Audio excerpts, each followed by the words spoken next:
In the unforgiving valleys of Yemen, where shadows hide enemies and hope fades like the desert sun, a SEAL team's final words echoed through the storm. "We're done."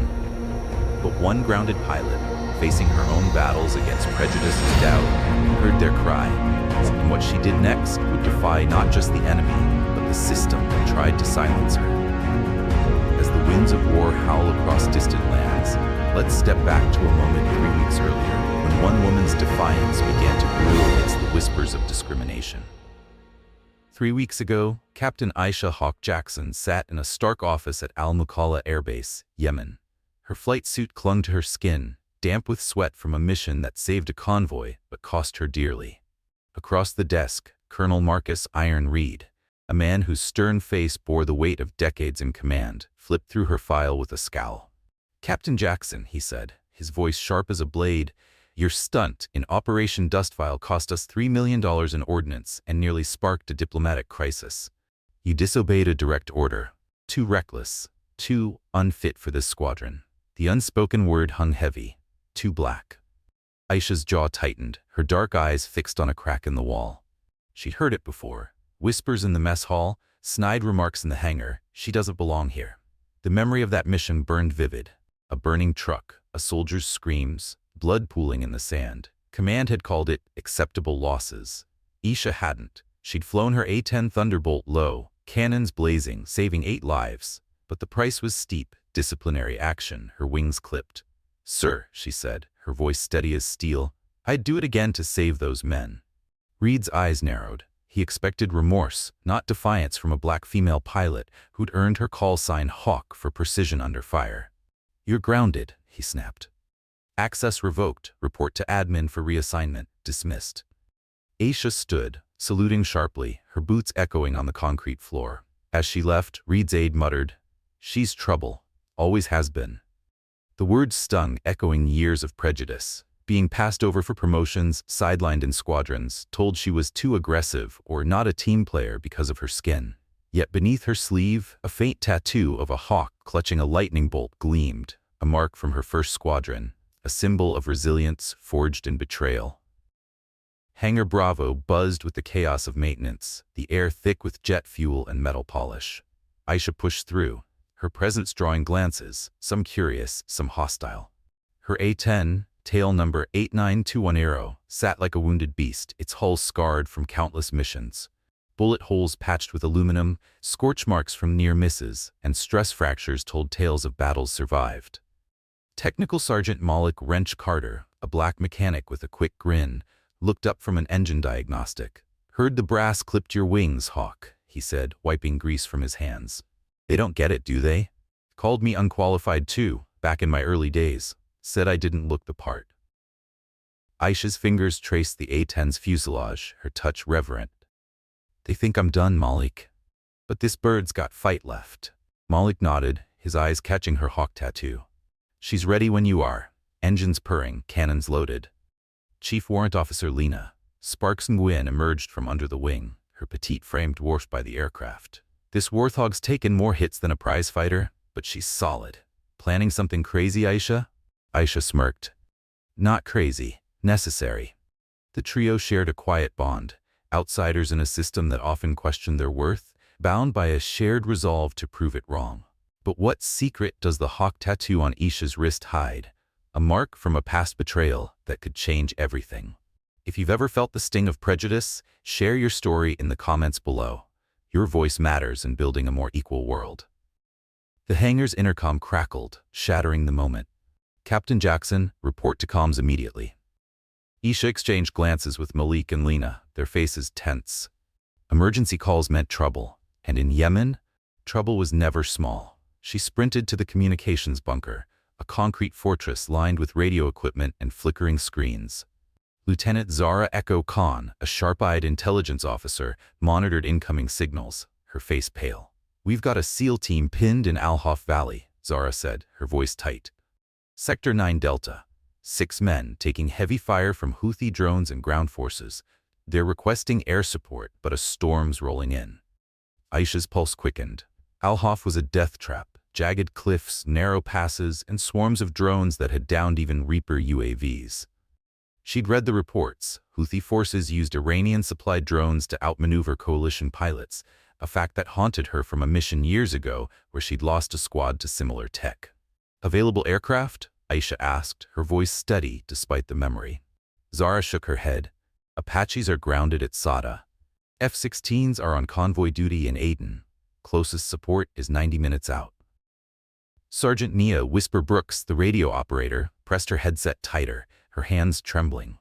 "I'm losing them," she said, her voice breaking. Bravo 9's leader just said, "We're finished." A weak transmission crackled through the static. "Anyone? Bravo 9, we're done." Aisha's heart sank. She'd heard those words before, from a squad she couldn't save in her early days, grounded by a commander who'd sneered, "A black girl can't fly in combat." Not this time. In the cave at Al-Hawf, Staff Sergeant Jamal Razor Hayes pressed against cold rock, blood seeping from a shrapnel wound in his arm. His team, Petty Officer Marcus Scope Tate, Corpsman Eli Doc Foster, Seaman Malik Rookie Wells, and Petty Officers Tariq Link Ahmad and Dion Blaze Carter, huddled in the dark, their ammo dwindling. Rookie groaned, clutching a gut wound. "They're not coming," he whispered. Razor snapped, "Shut it! Someone's out there." Scope's sniper scope caught movement, Houthi drones buzzing above, guiding ground fighters with chilling precision. "Too organized," Scope muttered. "Someone's feeding them intel." Back in the bunker, Aisha's mind raced. She'd faced prejudice her whole career, sidelined, doubted, dismissed. Yet the hawk tattoo burned under her sleeve, a reminder of a mentor's betrayal that nearly broke her but forged her resolve instead. "There's one option," she said, her voice low but firm. Zara's eyes widened. "Aisha, you're grounded. You can't." "The A-10 isn't," Aisha cut in, already moving toward the door. "In life's storms, true courage shines through the darkest clouds." Would Aisha risk it all to prove them wrong? Keep watching to uncover the secret behind her hawk tattoo and the betrayal that could unravel everything. And if you've ever stood tall against injustice, share your story below. Let's build a community of resilience together. With the weight of a broken system on her shoulders and the echoes of racial slurs in her ears, Aisha Jackson stared at her scarred A-10. Would she risk everything again, or let 6 brave men fade into the night? The SEAL's desperate pleas still rang in her head as she walked back to Hangar Bravo, every step heavy with memories of clipped wings and doubting eyes. If she flew again against orders, her career was over. But if she didn't, 6 men would die. Careers were replaceable, lives weren't. Malik Wrench Carter caught her expression first. "Hawk, what's wrong?" SEAL team pinned in Al-Hawf. "No support. They're done unless someone flies." The hangar fell silent. Everyone knew Al-Hawf's reputation. Drones, narrow kill zones, death for anyone who dared. Malik and Lena Sparks Nguyen exchanged a look. "Birds fueled in green," Lena said softly. "But Aisha, they'll crucify you. Remember what that commander said? Women like you don't belong in cockpits." The words cut deep. Aisha's hand brushed her wrist where the hawk tattoo hid, a mark she'd inked after her mentor Viper's betrayal. "Too black to lead, Jackson. Stick to the shadows." Doubt pressed in, but Malik stepped closer. "I know that look. They called me unqualified too, but I proved them wrong. You're the best damn pilot here. Fly for them. We'll cover the logs." His conviction lit the spark she needed. She strapped on her gear, readying herself, when Sergeant Harlan Bolt Reeves appeared, eyes narrowing. "Grounded girl playing hero? You'll crash it like you crash everything." He moved toward the hydraulics, intent to sabotage. Malik shoved him back. "Touch it and you're done." Reeves sneered. "Remember Viper's words? Too black for the skies." The insult froze Aisha, then burned. The betrayal wasn't history. It lived on in men like Reeves. Lena hit the alarm. Reeves backed off, but the damage was inside her. Malik's voice steadied her. "Don't let them win, Hawk. Fly for those SEALs, for all of us who know what it's like." 15 minutes later, the A-10's twin engines thundered awake, a heartbeat of steel. Aisha rolled forward, Hangar Bravo shrinking behind her, the storm and the mission ahead. The Warthog climbed into a wall of dust and cloud, turbulence tossing it like a toy. Her HUD lit up jagged ridges, the valley rising to swallow her. No other aircraft dared these skies. She switched to emergency frequency. "Bravo 9, this is Thunderbolt 89210, inbound your position. Key twice if you hear me." Static, then 2 faint clicks. "Alive." In the cave, Razor Hayes grinned through blood. Told you someone was out there. Scope Tate steadied his rifle despite a head wound. Hope she's got more than guts. We're surrounded. Aisha dove. The storm cracked open just long enough to reveal muzzle flashes below. She squeezed the trigger. The GAU-8 roared, the whole jet shaking as 30mm shells tore the valley floor. Technicals erupted in fireballs, fighters scattering. She's an angel, Scope whispered, watching explosions bloom. But angels bled. Her radar screamed, multiple locks. Drones sliced out of the storm, sleek, coordinated, unlike anything Houthi rebels should possess. Rockets hissed past, countermeasures flared. Aisha's stomach dropped. These weren't black market toys. Someone had trained them. A voice cut through the encrypted net, cold and familiar. Hawk, still reckless, still trying to prove you belong. Her breath hitched. Viper, you think the storm will hide you? I taught you those tricks, and now I've taught my drones to outfly you. Lightning strobed across her canopy. The hawk tattoo seemed to burn. Betrayal wasn't just memory, it was here, hunting her. She dropped altitude, skimming the ridges, forcing drones into cliffs and crossfire. One smashed into rock, another struck its own formation. Smoke from the SEAL's grenade marked the cave. She stitched fire across it, opening ground for their breakout. On the ground, Razor barked orders, his men surging into the opening she'd carved. Above, Viper's voice hissed, "Save them if you like. You'll always be what I said. Too black, too reckless, too unfit for the sky." Her grip tightened, voice like steel. "Then watch me prove you wrong." She dove again, unleashing hell. Each burst wasn't just firepower, it was defiance, for every slur, every clipped wing, every shadow they tried to cast over her sky. As drones swarm like vengeful ghosts, what connection does Aisha's old mentor have to this deadly trap? Inspired by her fight? Subscribe now to never miss a story of triumph over adversity. In the storm's chaos, Aisha found clarity. She wasn't flying only for Bravo 9. She was flying for everyone told they didn't belong, for those who rose anyway. And in that battle, her spirit soared higher than ever. As thunder cracked like enemy fire and rain lashed her canopy, Aisha plunged her A-10 into Yemen's deadly valley. Would her skill prevail against the storm, or would the shadows of prejudice pull her down? With the roar of engines drowning out the doubts of her detractors, Aisha soared into the heart of the storm, where unseen enemies and treacherous skies awaited her unyielding spirit. The storm struck like a living beast. Lightning ripped across the sky, the flash momentarily blinding before the rolling thunder followed, as loud as artillery. Aisha gritted her teeth, steadying the Warthog's control stick. Wind buffeted the fuselage, rain slashed against her canopy in sheets, and turbulence jolted her chest against the harness. But her focus stayed razor-sharp. 6 SEALs were trapped in the dark valley below, and she was the only one between them and death. She remembered the sting of words that had once clipped her wings. A black woman can't handle the storm. Leave the skies to real pilots. The squadron commander who said it still haunted her, his sneer etched deeper than any scar. Yet here she was, flying into a tempest that grounded others. She wasn't just defying nature, she was defying history itself. Her HUD painted ghostly outlines of the Al-Hawf ridges, elevation rising, terrain closing in. The A-10 wasn't built for speed but for resilience. Low, slow, and lethal. Exactly what she needed in this valley of death. She flipped the armament switch, the GAU-8 Avenger cannon primed, a monster that spat 30mm shells at nearly 70 rounds a second. Bravo 9, this is Thunderbolt 8921 Hell, she called into the emergency channel. Her voice steady though the cockpit shook violently. Inbound your position. Key your radio twice if you can hear me. Static. A hiss. Then 2 faint clicks. Her chest tightened with relief. They're alive. Down below in the cave, Razor Hayes heard it too.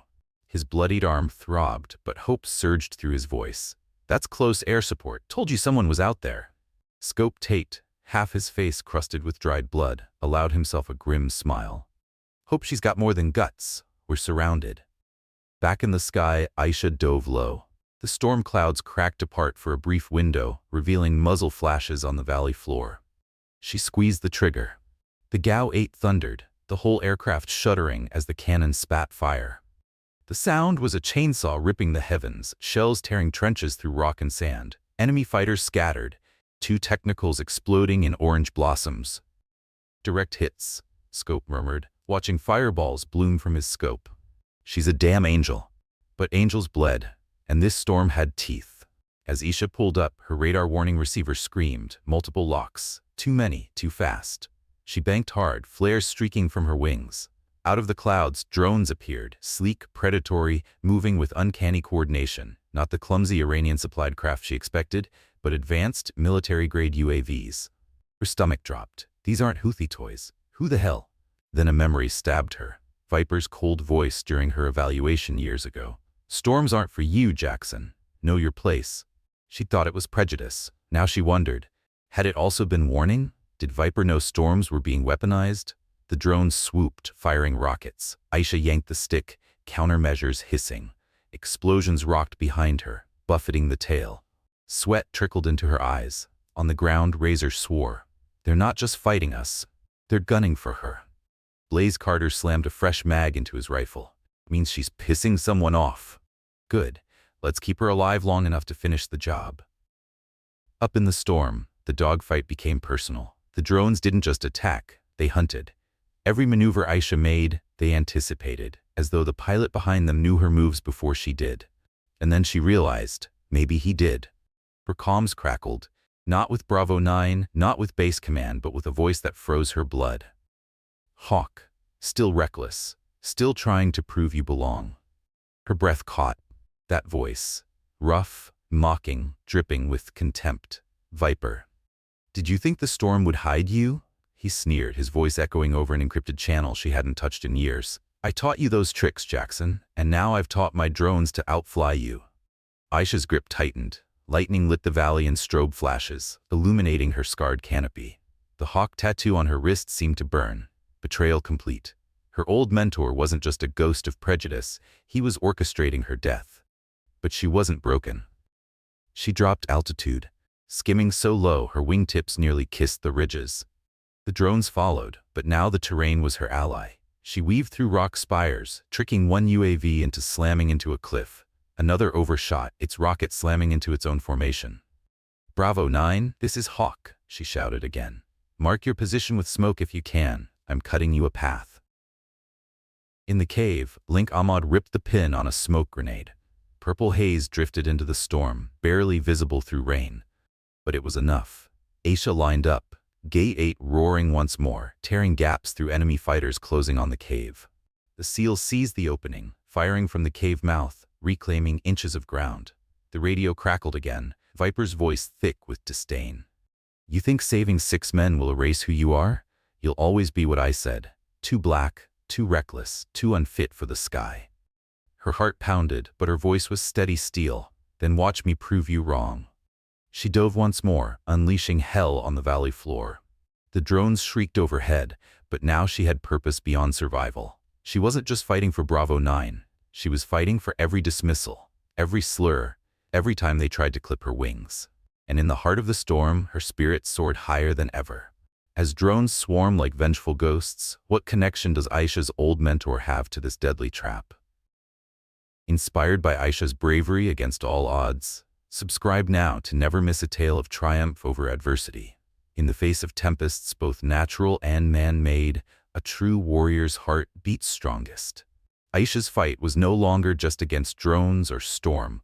It was against the very prejudice that had haunted her life.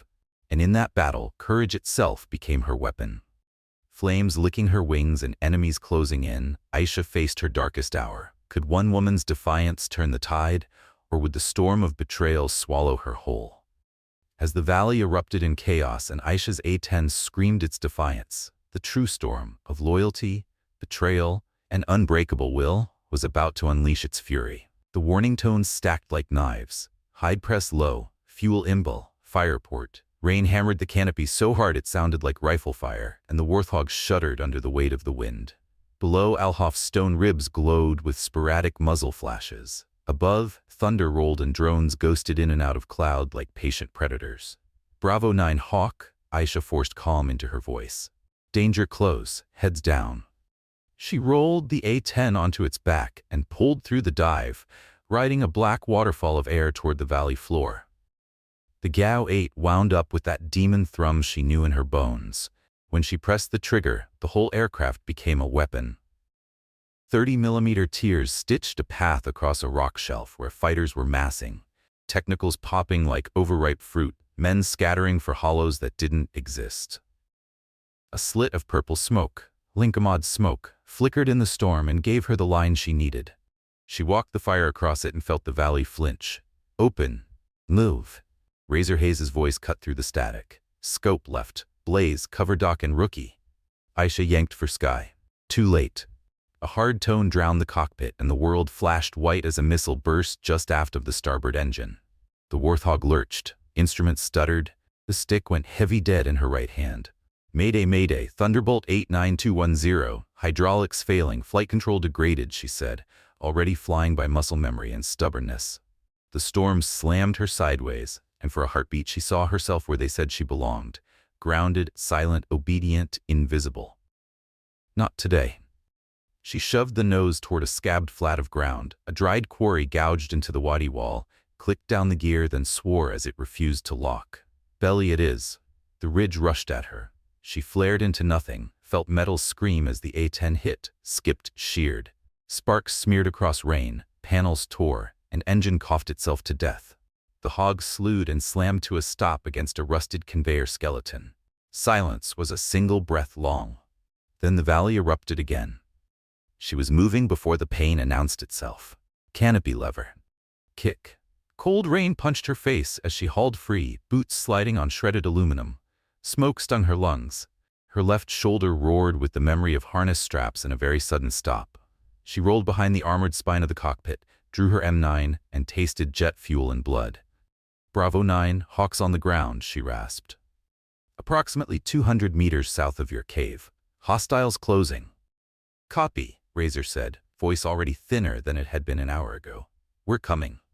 They were not the only ones. Shapes moved through the rain at the quarry lip. Rifles, scarves, the clipped hand signals of trained men. Not the slapdash bravado of opportunists. This was choreography. Aisha took a knee, sighted on a mouth of muzzle flash, squeezed. A figure folded. 2 more replaced him. She counted her shots because that's what survival school drilled into her. Numbers are life. The first round snapped into the wreck behind her, sending bright spalls of somewhere else life into the air. She slid, changed angles, fired twice more. Storm water ran pink along the broken wing and into the quarry floor. And then another sound rose, one that turned the enemy's rhythm to stutter. A deep, beating roar that stitched the sky. Al-Hawf, Valkyrie on station. The radio cracked with a woman's voice steady as bedrock. Eyes on friendlies and downed pilot, cleared hot.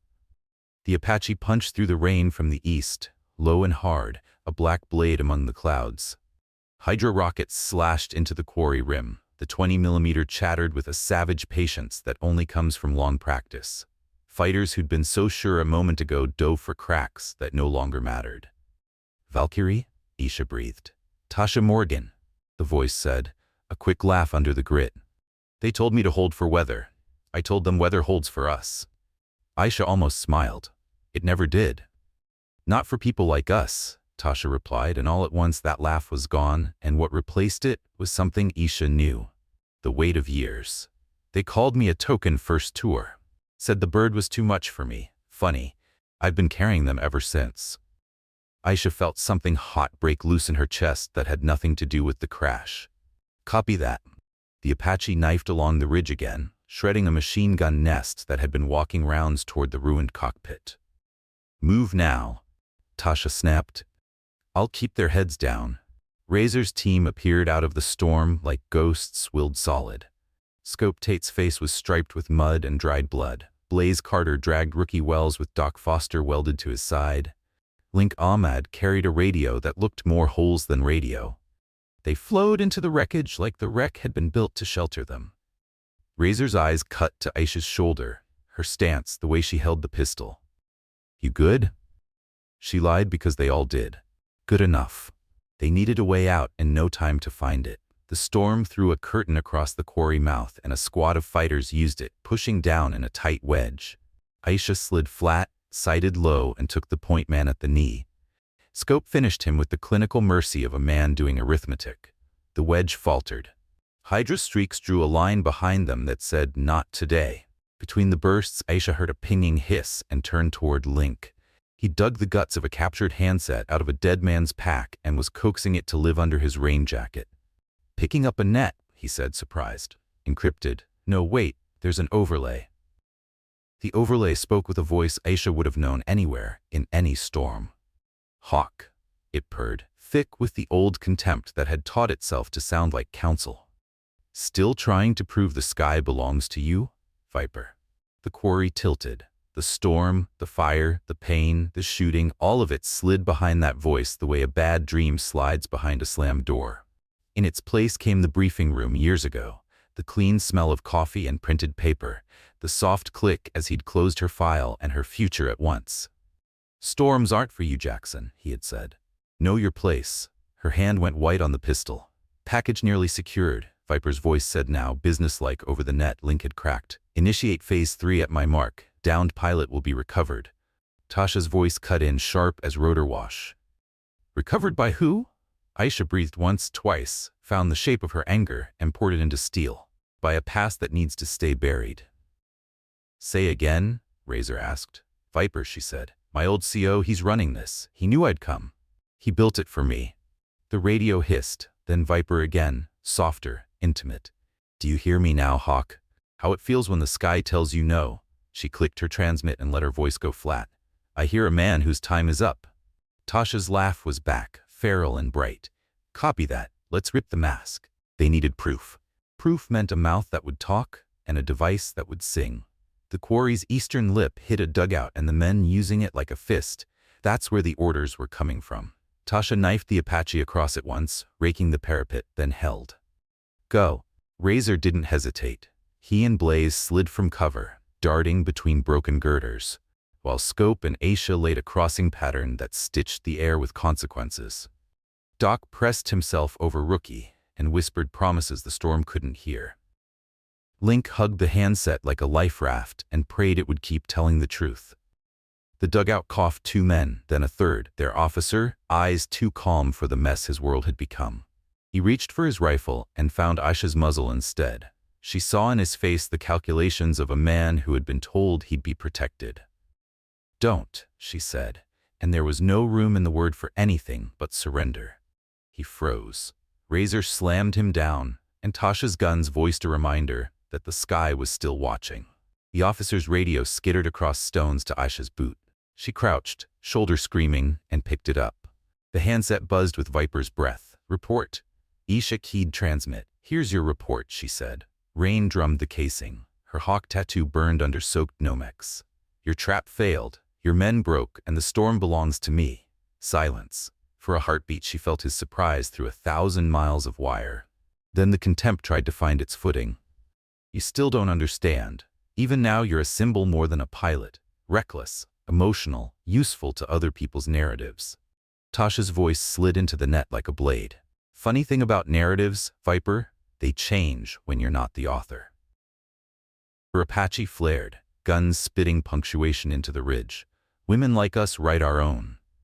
The officer on the ground swallowed whatever he'd been taught to believe and broke faster than his radio would. Names, drop points, a relay schedule that matched the drone's dance. He spilled them with the loose-jawed speed of a man who'd finally understood the math of consequences.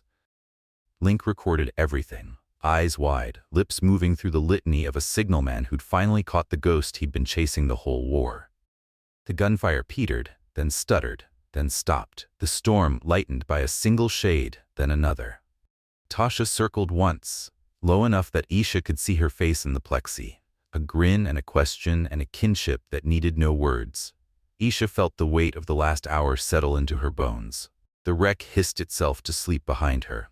The seals stood in a ragged ring, breathing hard, eyes still hard but now turned outward, not at her. Razor clapped her uninjured shoulder, the gesture rough and exactly right. You saved us, he said, simple as water. No one's writing you off again.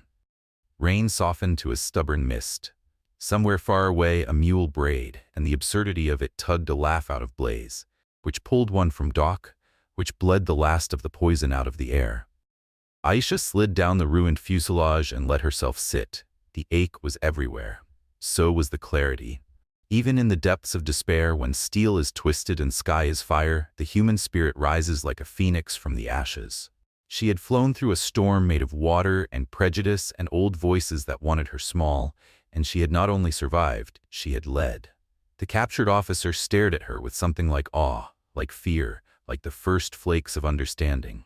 Tasha's rotor wash pressed warm against the rain. "Viper's voice is going to echo," Tasha said over the net, softer now. "But so will this." Aisha looked at the handset in her palm, and then at the men around her, and the Apache overhead, and the broken bird that had done its part without complaint. She closed her fingers on the radio, like she was closing a door. With Viper's voice echoing betrayal, the narrator in her mind said, the one she used when she needed to remember why she did this, "How will Aisha confront the mentor who once doubted her because of her skin?" If this story of overcoming prejudice moves you, share it to spread the message of equality and strength. From the ashes of betrayal and the scars of prejudice, Aisha emerged not as a victim, but as a beacon. Would justice prevail, or would the shadows of the past claim one final victory? As the dust settled and the roar of engines faded, Aisha's true battle, against a traitor from her past and the prejudices that haunted her, reached its climactic end. The night they returned to base, the desert was silent.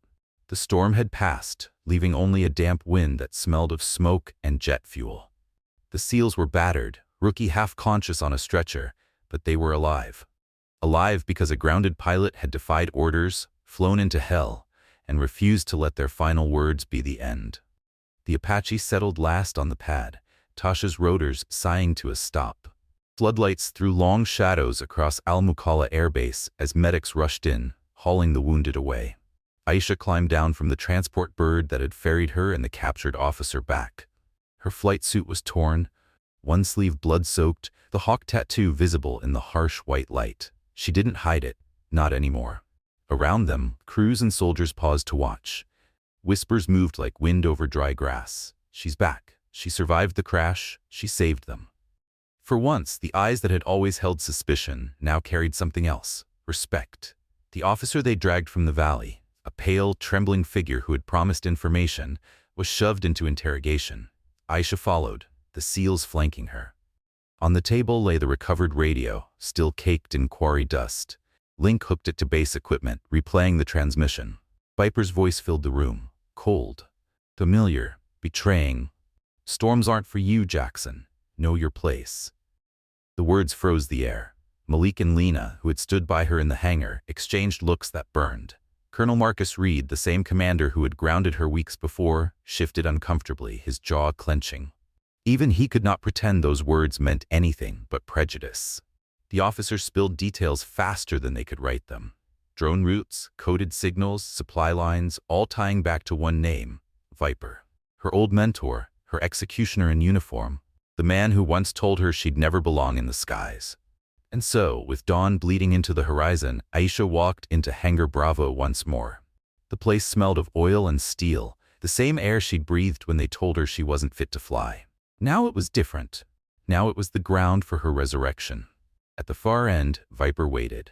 Silver hair, sharp uniform, the aura of a man who'd always assumed he was untouchable.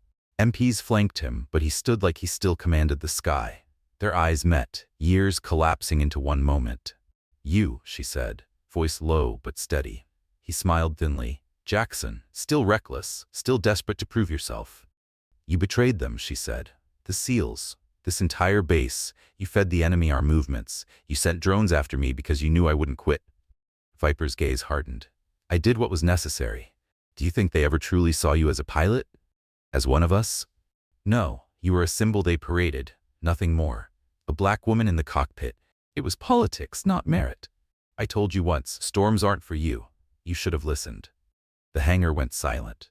The sting of his words wasn't new. It was every sneer in the mess hall, every denied promotion, every whisper behind her back. But this time she did not stand alone. Tasha's voice rang from the doorway. "Funny, storms seem to clear when women like us fly through them." The SEALs stepped forward too. Razor, Scope, Doc, Blaze, Link, even Rookie leaning on his crutch. Razor's voice was gravel.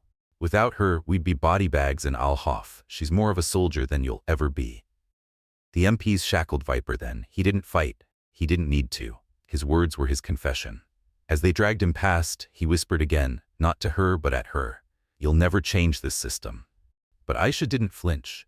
She raised her head, the hawk tattoo gleaming under the lights, and answered loud enough for the hangar to hear, "No, but I'll fight until it changes itself."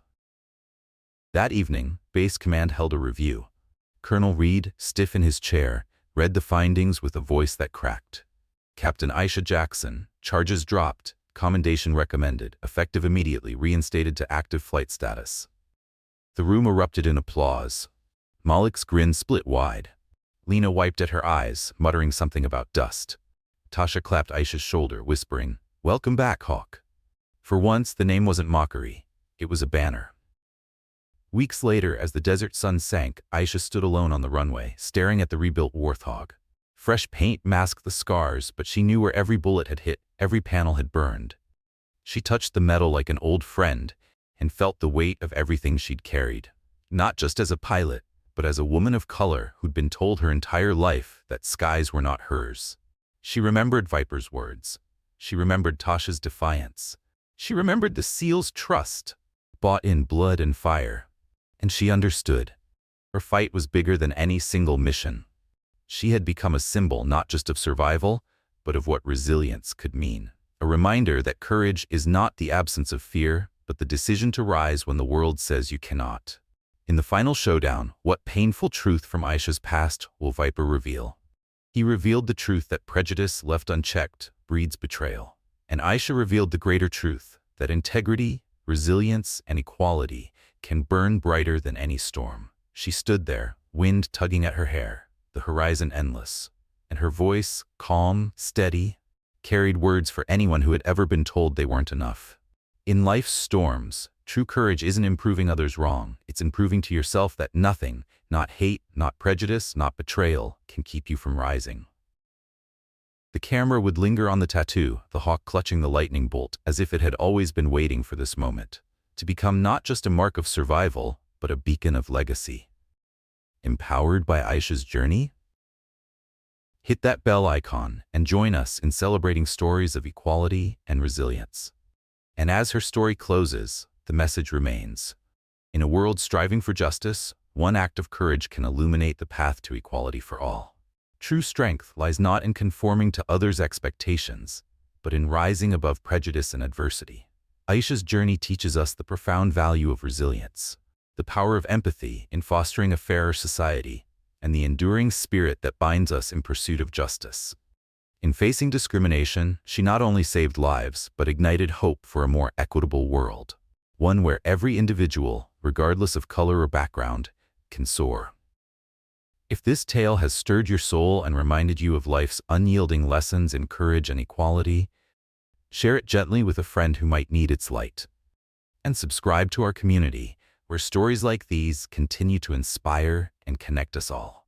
Because together, we build a brighter, more inclusive tomorrow.